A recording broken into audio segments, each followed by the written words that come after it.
menurut saya harus kita luruskan dulu beberapa salah paham. Pertama, banyak orang yang seperti terkejut ketika Nasdem mendeklarasikan Anies sebagai capres. Menurut saya nggak perlu itu, karena berulang-ulang Surya Paloh melakukan hal yang sama. Sebelum PDI Perjuangan mengusung resmi Jokowi, Surya Paloh dan Nasdem lah yang mengajukan Jokowi. Sebelum partai yang lain mengajukan Ahok di Jakarta, Surya Paloh dan Nasdem lah yang mengajukan mereka. Pionir jadi ya. Ridwan Kamil juga dulu. Jadi ada dua hal yang penting di sini. Yang pertama adalah berpolitik itu adalah mengatur perebutan momentum.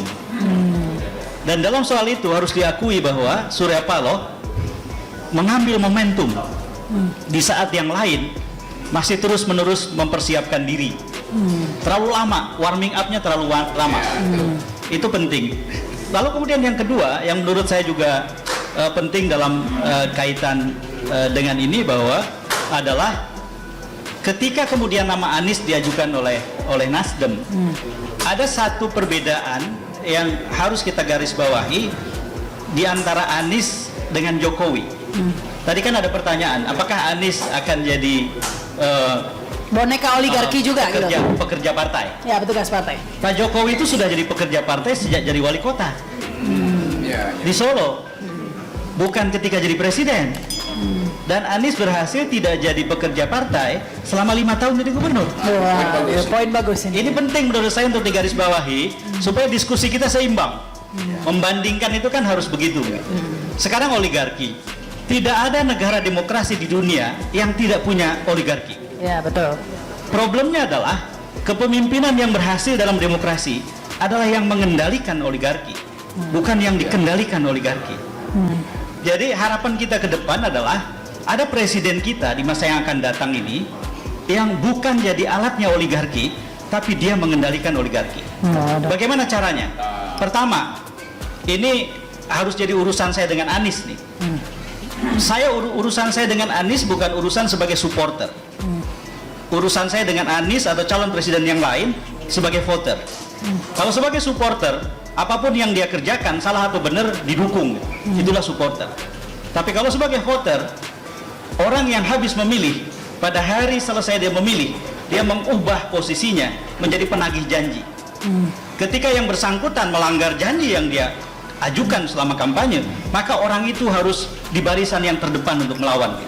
Nah, dalam konteks itu menurut saya, jika Anies ingin berbeda dari presiden sebelumnya, yang harus dia kerjakan antara lain adalah menjadi pionir, menjadi orang pertama di Indonesia yang ketika jadi presiden memprakarsai sampai terwujud adanya undang-undang pendanaan politik. Nah, itu. Undang-undang pendanaan politik, political financing. Indonesia tidak punya itu. Tidak punya itu.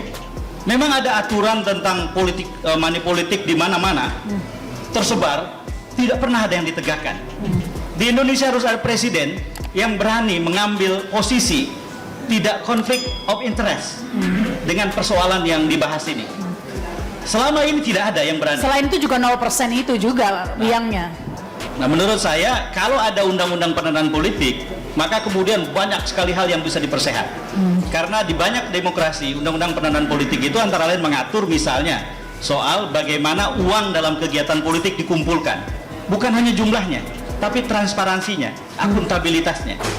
Lalu kemudian yang kedua, bagaimana uang dalam urusan politik dikeluarkan. Dalam demokrasi yang sehat, tidak boleh ada orang yang duitnya tidak berseri, membuat iklan setiap hari, menghabiskan frekuensi publik di televisi, sementara tidak ada kandidat yang lain bisa menyaingi dia. Tidak boleh. Harus ada aturan itu. Lalu kemudian yang ketiga adalah larangan atau mengharamkan repayment.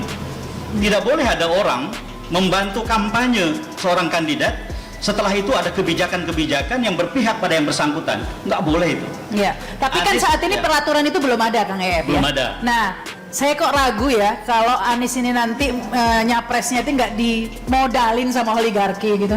Nggak. Kalau soal pendanaan untuk pemenangan, saya kira semua membutuhkan. Tetapi pada saat terpilih dan dilantik, hubungan itu terputus, Rahma. Ya mana mau, nggak balik modal. Tergantung presidennya. Selama ini kita punya dua presiden yang seperti Rahma bayangkan itu, seperti yang Rahma simpulkan. Maka Indonesia yang berubah harus dimulai pada saat pelantikan presiden. Presidennya tidak mau bilang begitu. Ya. Itulah yang kita butuhkan. Jadi harus dari awal Anies bilang, Anda boleh bantu saya supaya kita sama-sama memperjuangkan Indonesia yang lebih baik. Bukan Anda membantu saya supaya kebijakan saya berpihak sama Anda. Gitu. Itu harus jadi kesepakatan antara Anies dengan semua yang membantu. Misalnya Anies ketemu si A misalnya, atau si G, atau si U, atau si A, atau si N gitu. Apapun namanya. Maka ketika ketemu orang itu, Anies harus menyampaikan itu. Anda boleh mendukung saya, Anda boleh membantu saya dalam kampanye, tetapi ketika saya jadi presiden, saya tidak mengabdi pada Anda. Itu harus dia katakan. Jadi menurut saya, soal-soal yang semacam ini harus diluruskan di awal. Nah, dengan begitu kita tidak mengulang kesalahan yang berulang-ulang. Iya. Kesalahan yang berulang-ulang yang menurut saya membuat bukan saja seseorang harus dikatakan dungu seperti kata Rocky Gerung berulang-ulang, tapi bangsa ini akhirnya jadi dungu gitu. Di dalamnya semua jadi dungu gitu. Cuman ada yang dungu kelihatan banget, ada yang nggak kelihatan. Yang nggak kelihatan bilang dungu ke yang kelihatan gitu. Biasanya begitu.